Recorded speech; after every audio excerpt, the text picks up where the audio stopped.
Hello guys, welcome back to channel Priyanka blog video চ্যানেলে তোমাদেরকে স্বাগত। সো গাইস, কেমন আছো? আশা করি সবাই ভালো আছো। তো আমার দেখো অবস্থা কি, আমি সবে চান করে পুজো টুজো দিয়ে টিফিনটা করে বসে ফ্যানে হাওয়া খাচ্ছিলাম। তো ভাবলাম কিছু ব্লগ ভিডিও করা যাক। তো আজকে কী নিয়ে ব্লগ ভিডিও করছি তোমরা ওর সাথে আমার লেগে বুঝে গেছো। সো ভিডিওটি শুরু করার আগে আমি তোমাদের প্রতিবারে একটাই কথা বলে যাই, যারা আমার চ্যানেলে নতুন সাবস্ক্রাইব করে দাও, সাবস্ক্রাইব করে পাশে থাকা বেল আইকনটা অন করে দাও। সো গাইস, আজকে কী নিয়ে ভিডিও করছি অবশ্যই তো থাম্বনেল দেখে বুঝে গেছো। তো ভিডিওটি মিস করো না, মিস করলে কিন্তু। সো গাইস, আমার কিন্তু মনটাই খুবই খারাপ, কারণ খাটটাও ভেঙে গেছে। এখন যে আমার হাজব্যান্ড আসলে খাটের মধ্যে থাকা যায় না, কারণ ওখানে যদি আমি ঘুমাই তা আমার ছেলে ঘুমোবে কোথায় বলো? ওটা বাপ ছেলে খাটে ঘুমায়, কারণ ছোট্ট খাট আর তিনজনের জায়গা হয় না ওই জায়গায়। তো আমি নিচে ঘুমোই সবসময়। তো মশার কামড় খেতে খেতে আমার অবস্থা খারাপ হয়ে যায়, কারণ খাটে ঘুমোতে ঘুমোতে অভ্যেস হয়ে গেলে নিচে ঘুমোলে ঘুম আসে না। আর তো কোনো মতো রাতটা কাটিয়ে দিই গাইস ওখানে। আর গাইস, আমার একটাই সমস্যা, যেটা হয়েছে আমাদের খাটটা খুবই ছোট। তো ভাড়া বাড়িতে যেহেতু আছি, তো জিনিসপত্র কিনতেও পারি না অতটা, কারণ টাকা নেই আমাদের। আর আজকে বলতে সরি গাইস, আজকে 3-4 দিন হয়ে গেছে একটা গ্যাস বুকিং করেছি। তো ওনাকে আমি 2-3বার ফোন করেছি, যারা গ্যাস দিয়েছে তাদেরকে আমি 2-3বার ফোন করেছি। ওরা বলছে কালকে দিয়ে যাবো। তো কালকে বলে আমি যে ঠিক আছে কালকে দেবে। তো সেদিনও দিয়েনি। তারপরে আমি আবার ফোন করে বলে দিয়ে যাব, দিয়ে যায়নি। তো আমি এই ভেবে আর দিয়ে যাবে বলছে, আমি তো একটু ফোনই করিনি গাইস। আমি একটা গ্যাস বুকিং করেছি, আমি ফোন করে 2-3 দিন ধরে বলেছি, কিন্তু ওনারা গ্যাসটা দিয়েই যায়নি। তো আমার একটা গ্যাস ছিল, ওটা কিন্তু আমি এখানে 1 মাস আগে লাগিয়েছিলাম, কারণ বাপের বাড়ি চলে গেছি যেহেতু, তাই জন্য গ্যাস রয়ে গেছে। তো বাপের বাড়ি থেকে এসে দেখি গ্যাসটা যেটা জ্বলতে সেই গ্যাসটাই আছে, এখন রান্নাবান্না ওটার মধ্যেই হচ্ছে। তো গ্যাস বুকিং করছে, ওটা আসেনি। কারণ বর্ষাকাল গাইস, গ্যাস যদি শেষ হয়ে যায় সমস্যা একটাই, যে গ্যাস শেষ হয়ে গেলে রান্না করব কি করে। আর তাছাড়া আমি ভাড়া বাড়িতে আছি, আমাদের উনুনও নেই, মাটির উনুন নেই যে রান্না করব।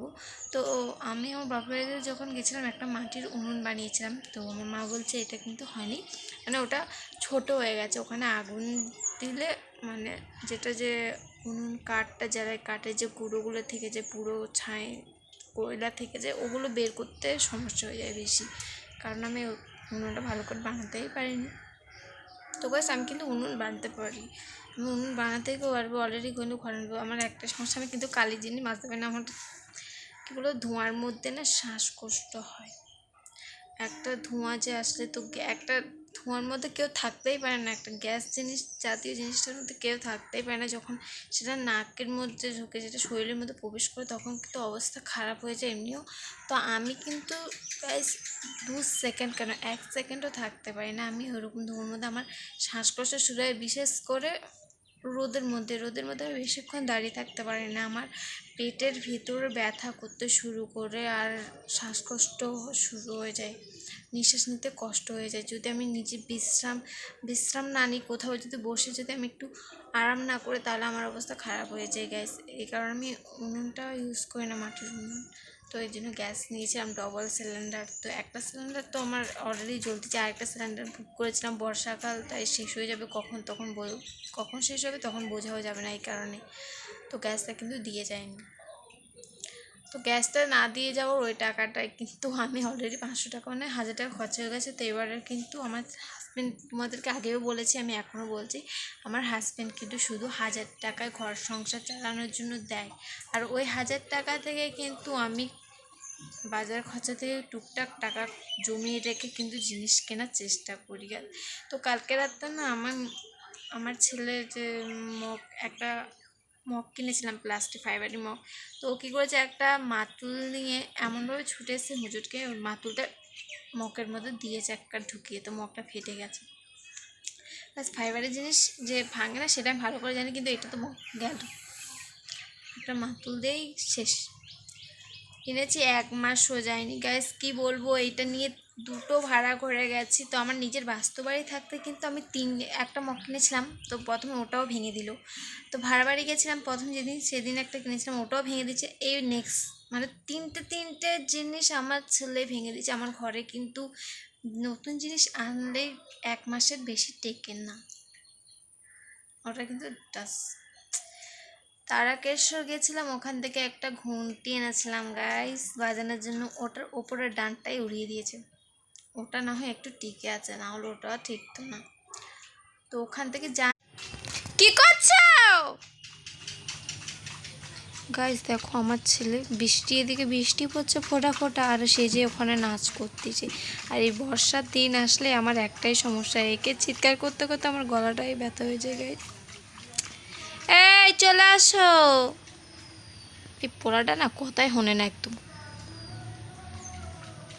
কি বলছি চলে আয়। আরে আমার এমনিতে গলাটা ব্যথা হয়ে গেছে, কালকে রাত থেকে চিৎকার করে করে আছি গাইস। এতটা বদমাশ যে কি বলবো আর। ওকে নিয়ে আসি চলো গাইস। আমার ছেলেকে দোকানের কথা বলেছি বলে বাইরে থেকে চলে এসেছে। ওকে বলতে হবে না, আইসক্রিম আর ঠান্ডাটা ওর খুব প্রিয়। তো আমি প্রতিদিন 10 টাকা করে আইসক্রিম নিয়ে আসি, ও খায়। ও পাশে তো আমার থেকে যেতে হয় জল ফেটে ফেটে, কারণ এখন জল হয়েছে না, জল দিয়ে হেঁটে যেতে হবে। রাস্তাটা পুরো ডুবে গেছে জলের কারণে। কি সমস্যা আমাদের বলো তো। ভাড়া বাড়ি এসেও শান্তিতে থাকতে পারছে না। ভাড়ার চিন্তা, বিলের চিন্তা, এমনকি জলেরও চিন্তা। এখন তো বর্ষার সিজন, জামা কাপড় শুকোবে না, গন্ধ বেরোবে গাইস। টাটা দিদা। হ্যাঁ হ্যাঁ, প্রিয়াঙ্কা চ্যানেল বলো। হানি বল। ব্যথা ব্যথা গাইস, দেখো খাটের মধ্যে লেখে কি হয়েছে, ব্যথা। সো গাইস এখানে ভিডিওটি শেষ করছি। ভালো লাগলে অবশ্যই লাইক কমেন্ট সাবস্ক্রাইব করে দিয়ে পাশে থাকা বেল আইকনটা অন করে দিও। Tata bye bye. Tata bye bye হানিনি।